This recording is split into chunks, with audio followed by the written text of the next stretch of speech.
Chapter 6. He was in a great, billowing white cloud, floating in the whiteness, and there were huge buckets of water being thrown on him. No sense to it. Screaming noise, ropes slamming against the mast, cracking of cloth being whipped or snapped, everything so loud it hurt his ears. No, not just his ears, but everything. Everything hurt all the time. Not just the sound, but all of it. Pain. Pain. Something was wrong with his head. Badly wrong. He couldn't think or make his thought patterns begin to work. Just swirling. And the white cloud and the water on him. Tons of water on him. And he went under again. Later, more pain. Not just in his head now, but his shoulder somehow. His shoulder and his left arm down to his hand. Water all around. He was covered with it, with the white cloud and water. How could that be? The frog. He was in the frog, down on the floor of the cabin of the frog, but something was wrong, terribly wrong. Through the jolts of pain, he could almost see, almost think, and there was water everywhere, too much water. The frog was being driven and slammed by the waves, heeling almost on her side, pitching forward and back to a nearly vertical position, and each time she was thrown by the storm, by the winds and waves, she took water in. The floor was awash with it, and David lay in it. 3-4 inches of it surging back and forth with the movement. The white cloud was the mainsail. He was face down in the water, and the sail which he'd fallen on. Yeah, that was it. He was in the frog, and she was taking water. Not good, he thought it that way. Not good, having to help, having to stop the water. The front hatch, he raised his head, a new explosion of pain, and focused on the forward part of the boat. The front hatch had come all the way open, whipped up by the jib sail, and with the wind hit it, and every time they took a wave, water poured into the hatch opening. It would not be long before she foundered and sunk. She could not hold that much water without going down. He had to get up, move forward, and tighten the hatch down as much as he could with the sail still through it. Pinched it down on the sail, stopped the water. That's all there was to it. He had to do it. He tried to get up. But when he moved his left arm, there was a horrid popping sensation and a new slashing rip of pain that started with the felt sound in his shoulder, moving down his left arm, and nearly put him out again. He took long breaths, holding his head out of the water, slashing back and forth on the floor.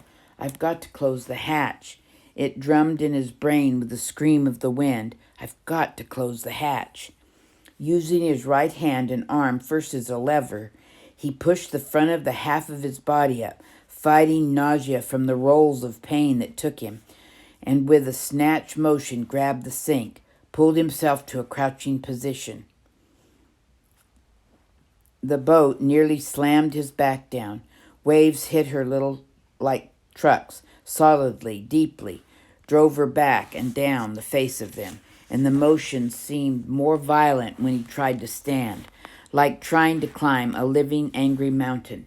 He stumbled onto the right seat cushion, somehow still in place, and pulled his way forward to the bunk in the bow. He reached up for the hatch and was driven down once more by a wave coming through, which must have dumped at least 15 gallons of new water in the boat. Again he tried and got a hand on the hatch handle, only to be whipped away once more by the heaving of the boat.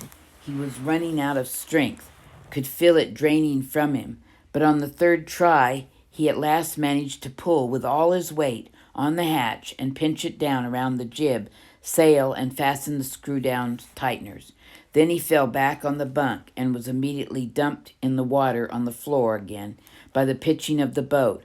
But it didn't matter now. He'd done all he could do, and he curled up in a ball in the water, trying to protect his left shoulder and head at the same time and let unconsciousness take him. Time. He couldn't make time work right in his thoughts. Indeed, couldn't make his thoughts work right at all.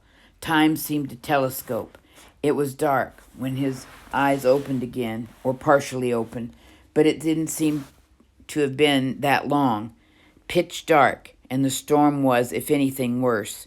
The drawers had burst open, and there were tools and plastic silverware, plates and cups floating in the water. The noise, the slamming enormity of the noise was deafening. Waves thundered and cracked when they hit the frog. He couldn't understand at first how it could be dark. It seemed that he fell back a few moments before, and now it was black night.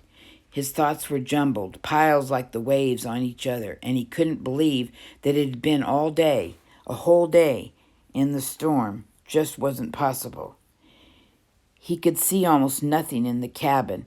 The ghostly white of the sail gave an eerie glow to the tiny space, but no real light.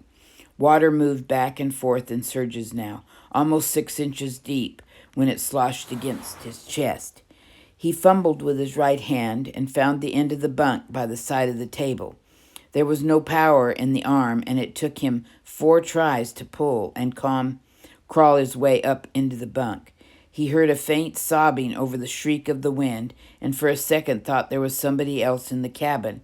Then he realized that he was doing it himself. Animal sounds, breath mixed with spit and fear and pain.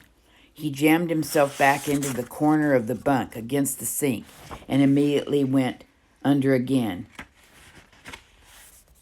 Sleep, numbness came in a drug-like release that took him down. He had a tiny thought that the frog couldn't take any more of the crashing, a fleeting worry, and he was gone, spiraling down into the noise and pitch and madness. Silence. Silence and some warmth that he didn't understand, and he thought or felt that he was dead and that it wasn't too bad being dead. Everything was still and quiet, and the pain had settled to a dull throb. Then he moved his head and almost screamed. The top of his head had been jammed back up into the corner where the side of the boat met the sink stand, and when he moved it, everything inside seemed to come loose. A flash of intense, jolting agony took him, overwhelming dizziness, and he passed out once more, but only for seconds, and when he came to again, he opened his eyes. He couldn't help the sound. The sun was bright, brighter than he'd ever seen, and it cut into his eyes, into the center of his mind, like a white knife. He pinched his eyes shut again, opened them slowly, just a crack, let the light in more slowly. It was day. He couldn't say for certain what time. Sunlight streamed in through the cabin windows and slashed across the whole middle of his body. Maybe mid-afternoon. That was why he felt warm. His pants, still soaked, were steaming as the moisture left them with the sun cooked the fabric. So he wasn't dead. It was just felt that way. His temples still throbbed with the light, but as he became accustomed to its sharpness, he opened his eyes more and more. Carefully, without moving his head, he swiveled his eyes to look at the boat. God, he whispered it. The interior of the cabin was shambles.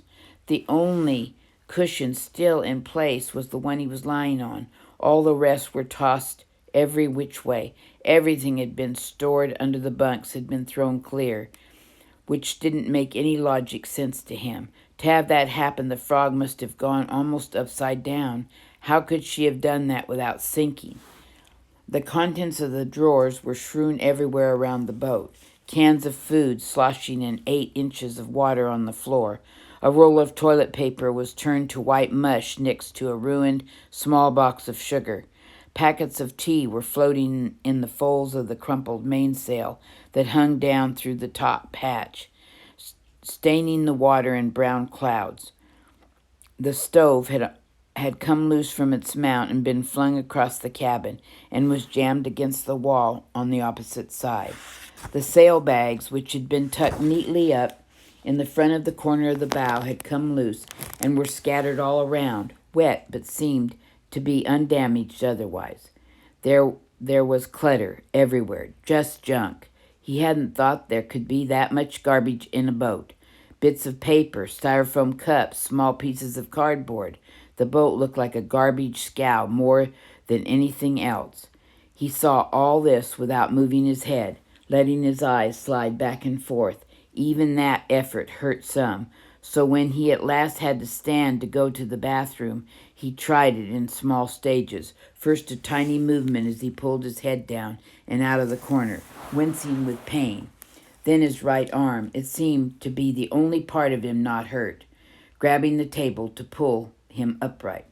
After half a minute, he was sitting on the cushion, weaving a bit. The pain in his left shoulder was easing. He guessed that he must have dislocated it when he fell, and that the violent action of the boat must have popped it back in. But his head still ached across the top. He lifted a hand and was surprised to find caked blood and a raised ridge in a line across the middle. The boom had really smacked him. He was lucky it hadn't knocked him completely off the boat, but he hadn't thought it had cut him. He pulled himself to a crouched over, standing position, moaning quietly and shuffling in the water to the rear hatch, scrooching around the main sail which hung down, still filled the opening. It took him a full minute to slowly get up the 2 steps flight of the mainsail to it again and position himself at the stern so he could go to the bathroom. The sun and the sea were dazzling. The sky was an intense blue with a hot, flat sun high overhead. He thought it might be noon, but could not think of what day it was, and there was absolutely no wind. Not a breath disturbed the oily surfaces of the low swells that slid gently beneath the frog. The water had a metallic quality to it. A steam steel blue in contrast to the sky, and seemed to give off light of its own that cut into his eyes. Heavy with water, the frog wallowed in the swells, had none of the quickness and lightness he was used to, and while he hung on the backstay of the stern, it all hit him at once. He was thirsty and hungry, and the boat was still near to sinking, and he didn't know how long the storm had lasted, and didn't know where he was, and didn't have a radio or even a watch now. His digital wristwatch had lain in the water while he was unconscious and had filled and had stopped, and it was supposed to be waterproof. Good to 600 feet or something, right? Slowly he opened his eyes and looked around the horizon, wincing again with a new movement. There was nothing sticking above the water as far as he could see. He was alone.